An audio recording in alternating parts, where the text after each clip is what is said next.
Isang magandang araw po sa inyong lahat mga kaboses. Welcome back po again dito sa ating YouTube channel sa Vox Populi PH mga kaboses. Kung saan po pag-uusapan po natin ngayon itong kumakalat online mga kaboses. Iwan ko lang kung totoo ba ito at bibigyan natin ng reaksyon.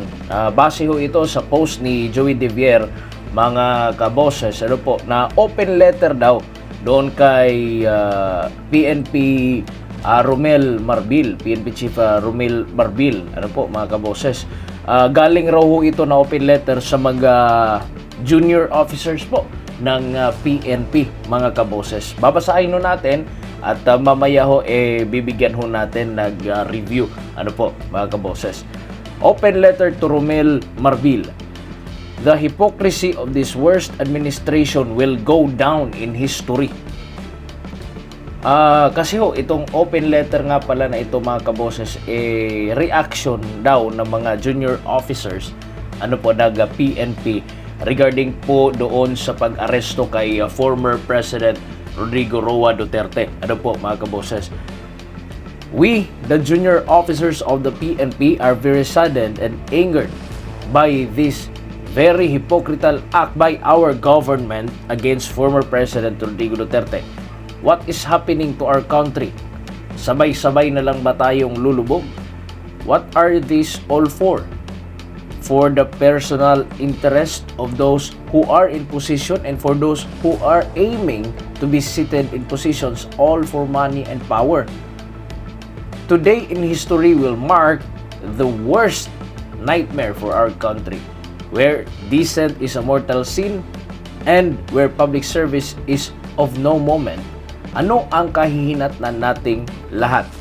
While the PNP is mandated to obey legal orders, conscience and morality dictates that what is happening right now is worsening and is not good for the country anymore. These are all the sentiments of PNP personnel on the ground. The state of moral of all uniformed service is at its lowest in these times.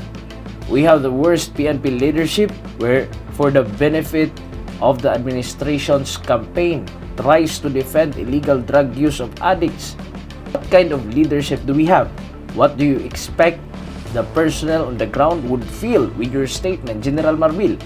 Is it because you do not understand and feel the hardships of people on the ground because you have been in your bed of roses all the while you were in the PNP service? Well, we remain loyal with our oath to protect and serve the people. We also have our own volition to ensure that our people are being guided and led by true leaders who care for the nation and the future generations. But what do we see around today? Politicians and government leaders who, for greed, for money and power, bow down to a president who is damned weak and confused and doesn't care at all. To all the high-ranking PNP officials who sold their souls and integrity for those seats full of privileges and treasures, you will be remembered in history. There is no honor in your personal ambitions. Remember, your PNP officers are not void of emotions and intelligence. We will stand for our principles. We will stand for what is right.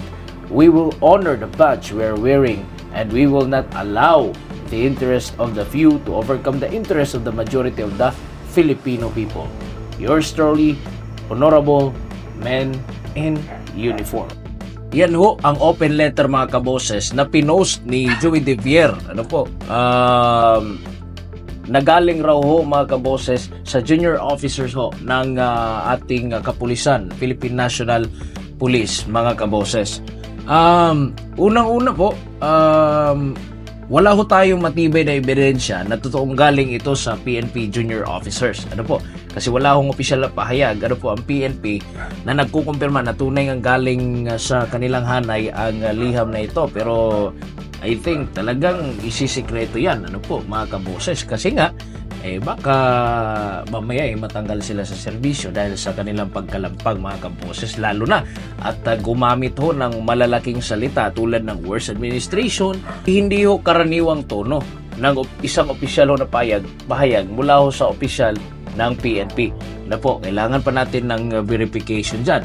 At yun nga, yung sinabi ho nila mga aligasyon ho sa sulat, pinagpalit ang bayan para sa pera at kapangyarihan. Napakabigat po nun, mga kaboses. Pangalawa ho is mababa ang moral ng uniformed service. Ano po? At yung mas mabigat po, yung pangatlo, ang administrasyon raw ho ay lumalaban sa kampanya kontra droga. Lumabas ho ito, mga kaboses, ito nga hong open letter na pinost po sa social media. Ano po, mga kaboses, pagkatapos ho ng pag-aresto kay former President Rodrigo Roa Duterte, matapos ho maihain sa kanya ang kanyang ICC warrant, mga kaboses. At panawagan ho natin sa mga tao po na talagang mga Duterte loyalist, o kahit na sa mga taong hindi po sang-ayon sa aresto kay former President Rodrigo Roa Duterte, manatili po tayong kalmado, mga kaboses, at gawin ho natin kung ano pong nararapat para sa ating bayan, mga kaboses. Kayo po, ano po yung reaction po ninyo regarding po dito sa kumakalat po na open letter ng ating mga galing ho sa mga juniors ho ng PNP. Comment nyo sa baba, mga kaboses, at ako po ay makikinig sa lahat ng inyong mga komento, at titingnan ho natin mamaya sa baba, mga kaboses. God bless po sa inyong lahat. Maraming salamat po sa inyong pakikinig. Please subscribe, paki-subscribe lang din po dyan, at share, at i-comment nyo sa baba, mga kaboses, sa iyong mga reaksyon, opinion, suggestion nyo dyan sa comment section, mga kaboses. God bless po sa inyong lahat. Vox Populi PH po. Bye-bye.